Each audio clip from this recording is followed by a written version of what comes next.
generation, but we grew up, you guys grew up with really nice cushion padded shoes and all of these things, whereas like older generation, we grew up like barefoot, and naturally strengthening our feet and our ankles and stuff like that. Now this is kind of just the assumption, but you can see I'm big on instability and thinking about like the one thing that's connected to the ground when we lift our leg, right, is your drive foot, your drive ankle. So watch when you lift, watch what kind of happens to that foot as soon as you lift. All right, watch the shift, the subtle shifting of it. Now, obviously it's going to shift, right? That's not like the dynamic, but if we lift our leg, now we're connected to one thing, that's the ground. Now that's our sense of stability. Now I'm seeing that this is just a little bit unstable within that ankle and that foot. It's a little bit unstable, which is now influencing even a greater misdirection, because now you can see once you do stabilize, look how much shift you have in that foot. So now that's even going to influence a greater misdirection, because now if you look at like the foot positioning, it's going towards probably behind the right-handed batters, right? And now you again getting into very optimal like positionings here. And then going back to what I said earlier about the lead leg block, I just think that shift in that foot due to that like lift, you can see it here as well. A little bit of shift there, boom. And now a little bit more shift there. And now we stabilize. Like for me, it's like you have probably really strong glutes and a really strong single leg strength. But I mean, if we're connected to the earth with our drive foot and that piece is unstable or uncoordinated, or the ankle's unstable, then we're fighting an uphill battle as far as drive leg stability and drive leg loading. Now you do a good job of your loading, just because I think you do have really good single leg strength.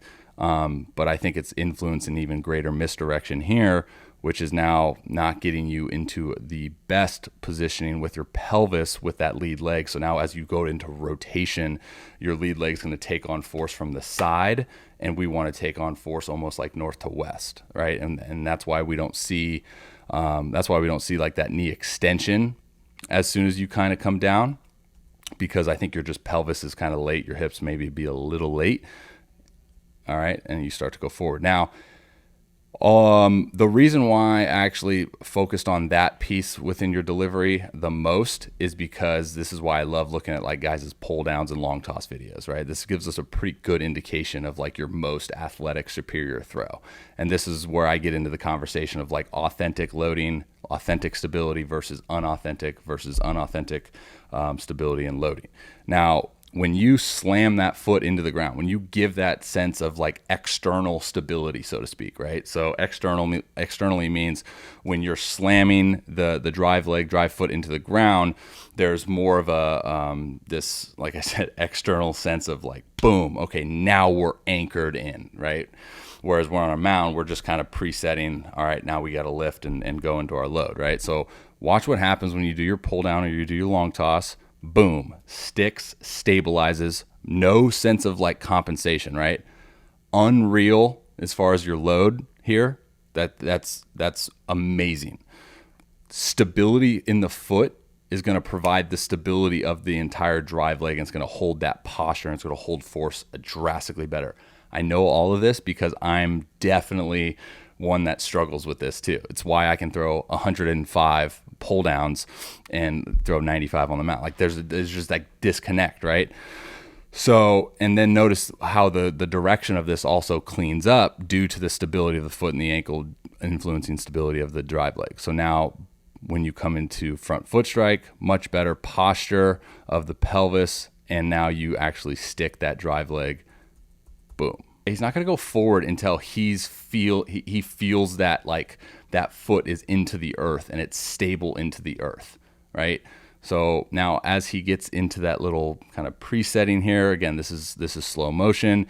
You can see he overemphasizes that little touchdown, and now watch the stability. Like there's no piece within his initial move and his initial lift that's like, oh, we're unstable, because again, the body is just trying to determine where the task direction is. Like, where do we need to expense this energy? And now if our foot that's providing the body that sense of stability, because it's the only thing connected to something stable, aka the earth, is if it's unstable and it's wobbly, or if it's uncoordinated, you have lack of balance, all these things, then it's going to continuously fight to try to identify direction. Now, deGrom's stable throughout, and he's planted into the earth stable, which is going to then stabilize his drive leg, which is going to then allow him to hold force, and it's going to allow him to transfer all of this on time. And like I said, it's hard comparing guys with deGrom.